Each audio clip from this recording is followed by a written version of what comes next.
जे आहे त्या परिस्थितीतच आपल्याला पैसे घ्यायचे तर घ्या, नाही तर चालते वा या पद्धतीने होणार आहे। सारखं प्रेशर लावून धरलं तर त्यांना ते करण्यास भाग पडेल। अधिसूचना 21ची आहे, मग 23च्या GRचा आधार घेऊन आमचे झाडं धरले जात नाही, विहिरी धरले जात नाही, घरं धरले जात नाही। 2013चा भूसंपादन कायदा अस्तित्वात असताना 1955चा कायद्याने भूमी संपादन करता काळे इंग्रज गेले नाही, भगवे इंग्रज आले। कशी का असत नाही, आई कशी असो, आंधळी पांगळी, चालता येत नसेल, बोलता येत नसेल, ती आई आईच असते। सरसकट येलो ग्रीन काहीच माहित नाही आम्हाला। शेतात आले तर रुमणं हातात घेऊ, काम करणार नसल्या तर खेटर हातात घेऊ।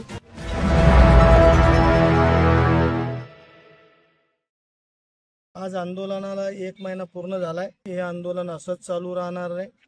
महिना लागो, 2 महिने लागो की 4 महिने लागो, नाहीतरी काय करणार आहे आपण। महिना 15 दिवस झाले आपण गार पडलो की आता बुलडोजर शेतात येणार आहेत। जे आहे त्या परिस्थितीतच आपल्याला पैसे घ्यायचे तर घ्या, नाही तर चालते वा या पद्धतीने होणार आहे।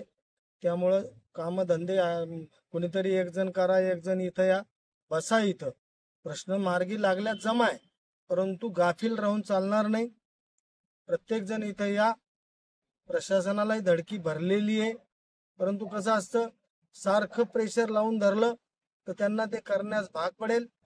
आता आज आमचे बरेच काही प्रश्न आहे, आम्ही आता चर्चा केली की 2023 मध्ये KMLचा अर्थात जो सॅटेलाइट वरून जी पाहणी होती त्याचा GR आला। त्याच्यापूर्वी असा GR नव्हता। अधिसूचना 21ची आहे, मग 23च्या GRचा आधार घेऊन आमचे झाडं धरले जात नाही, विहिरी धरले जात नाही, घरं धरले जात नाही। राहिलं आणखीन दुसरा 2013चा भूसंपादन कायदा अस्तित्वात असताना, नवीन दुरुस्ती झालेली असताना 1955चा कायद्याने भूमी संपादन करता।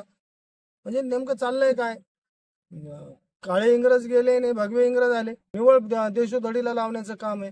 आजही आमचे अनेक मुद्दे आहेत त्याच्यात। आता जमीन आहे, काल मी सहज असं औपचारिक चर्चा करत होतो अधिकाऱ्यांशी, ते त्यांनी सांगितलं मी 2 जणांचा मुद्दा दिलाय मस्केनचा, तर ते म्हणे जी समोर आहे त्याचे बरोबर 1 कोटी दिलेत, जे पाठीमाग आहे त्याचे आपोआप कमी होतील। मला असा प्रश्न विचारायचा शासन प्रशासन आणि जे कोणी हे तज्ञ आहेत त्यांना, की आमच्या पुढच्या जमिनीत काय कापूस जास्त पिकतो, मागच्यात कमी पिकतो, गहू काय तिथं सोनेरी येतो आणि इथं काळा सावळा येतो, अशातला काही भाग नाही। आम्हाला जमीन काले दानवे साहेबांनी सांगितलं की काळी आई आहे ती आमची, ती कशी का असत नाही, आई कशी असो, आंधळी पांगळी, चालता येत नसेल, बोलता येत नसेल, ती आई आईच असते। मग सगळ्यासाठी आई प्रिय आहे। तुम्हाला भेदभाव नाही करता येणार, याची आई अशी त्याची आई अशी। त्याच्यामुळं आमचं एकच म्हणणं आहे की सरसकट येलो ग्रीन काहीच माहित नाही आम्हाला। येलो ग्रीन कशा करताय, हे तुमच्या कायद्याचा भाग आहे। जिथं निवासी करायचं का नाही करायचं त्याला येलो म्हणून संबोधलं जातं, की तिथं तुम्हाला परवानगी असते निवासी क्षेत्र करायला। आमचं काहीच नाही इथं तुम्ही त्या टोकाला बघितलं जिथं नजर जात नाही, जिथं माणूस पोहोचू शकत नाही, दिवसाही जायला भीती वाटते, पायी तिथपर्यंत जाता येत नाही, इतकी उंच सखल भाग आहे, तिथं तुम्ही येलो करून ठेवलं। मग हे येलो हा तुमच्या याचा भाग आहे, तुमच्या यंत्रणेनं केलेल्या चुका आहेत त्या। तर आमचं इथून पुढे असं म्हणणं आहे की पुढची मागची हायवेच्या आतली ते काही नाही, त्या परिक्षेत्रात आहे ना, मग त्याला एकाला जो भाव दिला तो सरसकट सगळ्यांना द्या। आणखीन एक कायदा सांगतो की एखाद्या गावची समजा रजिस्ट्री नसेल, यांचं काय म्हणणं आहे की 2021ला आपली अधिसूचना निघाली त्याच्या 3 वर्ष अगोदर, म्हणजे मग ते 3 वर्ष ते पहिलं वर्षच धरत नाही येते, त्यांचं धरतात 20, 19 आणि 18। म्हणलं हे कोणत्या कायद्यात शिकवलंय तुम्हाला?